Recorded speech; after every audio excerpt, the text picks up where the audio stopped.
Greetings, fellow humans. My name is Charles, and this is our first video for Matrices.Church. It is also the first video in a series on theology, which I'm calling for now Theo.Matrices. Why do a theology channel? Mostly because I wanted to. I love theology. I love doing theology. I love reading about and talking about theology. First and foremost, it's something fun for me to do. I'm also doing a theology channel because I want people to better understand theology. The dominant ways of thinking and talking about the Christian God in the United States are largely harmful. They have done a lot of spiritual and emotional harm to people across the country and maybe even around the world. It is my hope that I can counter those harmful ways of thinking about God in some small way. We're going to start with an introduction to theology, which I'll be splitting up into our first two videos.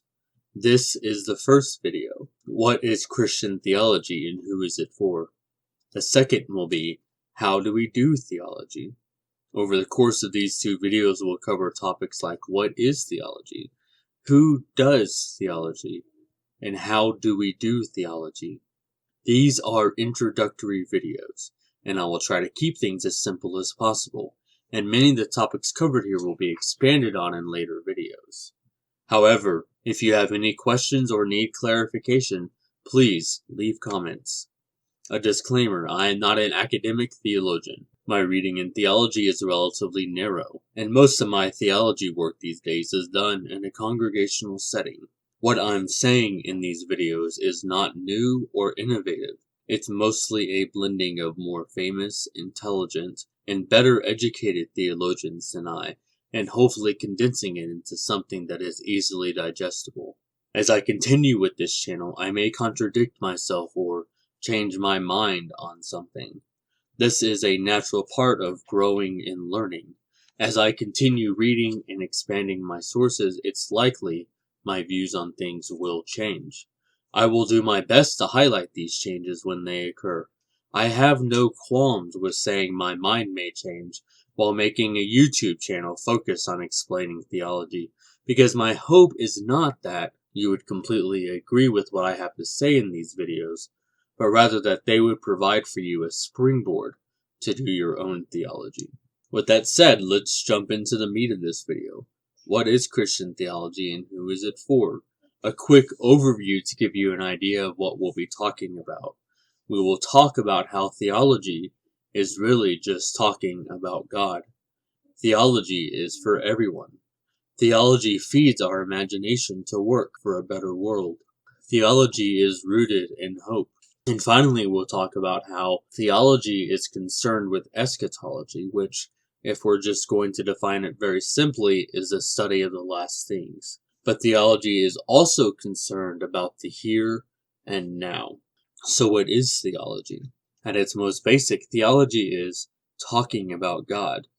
It comes from the Greek theos, which means God, and logoi, which roughly and simply translated means words. Literally, then, theology means words about God. This tells us quite a bit about what theology is. It is our reflection on God.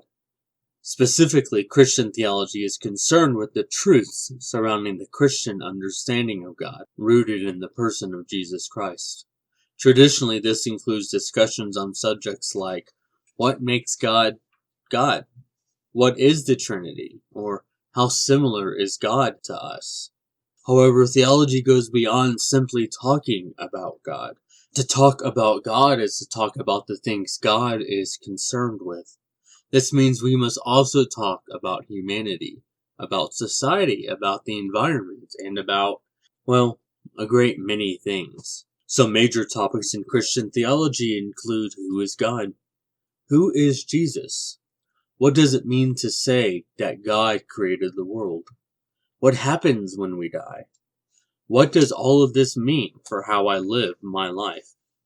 Christian theology also has more practical concerns. Christian theology, for example, has a lot to say about how we should behave and even about how we should participate in government. Theology wrestles with important questions like identity, meaning, ethics, and purpose. Because of these major themes, theology is for everyone. Many people, when they think of theology, think of the academic discipline. These are the people who engage with other theologians and write heavy books on theology. This is good and an important work, and it's the work I will largely be building off of. However, we're also doing theology as the work of the people. Anytime you talk about God, you are doing theology. Whenever you sing a praise song, answer a friend's question about God, or pray, you're doing theology. We are all theologians in this sense. Theology is not just the domain of the pious or those in academic circles. Theology is also for the preacher, the Christian in the pews, and the Christian who stays at home. Theology can also be for the atheists, who may enjoy it as an intellectual exercise, or who may be seeking to understand her neighbor. Theology is for everyone because, just as much as theology is about talking about God, it's also about fueling our imagination for a better world, here and now. Theology helps to shift our perspective beyond what our culture tells us is possible, inspiring us to work for justice. Like the Old Testament prophets who decried the abuses of ancient Israel, theology fuels an imagination that pierces the assumptions and oppressive values of the dominant culture, and proposes a way of being rooted in compassion and justice. At its best, Christian theology challenges the stories supported by those who seek to preserve their power through denying the humanity of others. This is called theology from the underside, taking the position of the oppressed and the weak against a culture that favors the powerful. Christian theology, however, is not only for the weak and powerless. It is for everyone. Though it must take the perspective of the oppressed, its purpose is to proclaim the sovereign faithfulness of God to all people. It proclaims hope not only to those who find themselves on the underside, but it proclaims a new kind of hope to the powerful as well. It proclaims not only hope that God will someday conquer sin and injustice, but it proclaims hope that none are beyond redemption, and all people may become fully human, just as Jesus was. Christian theology is sourced in hope. The hope that Christian theology is sourced in is not a shallow, empty hope. It is the hope that the broken world we live in is not eternal. It is hope that one day true justice will prevail. It is hope that in the end death and sin will be overcome. It is hope and trust that is rooted in the coming age when God's reign will come in fullness and in power.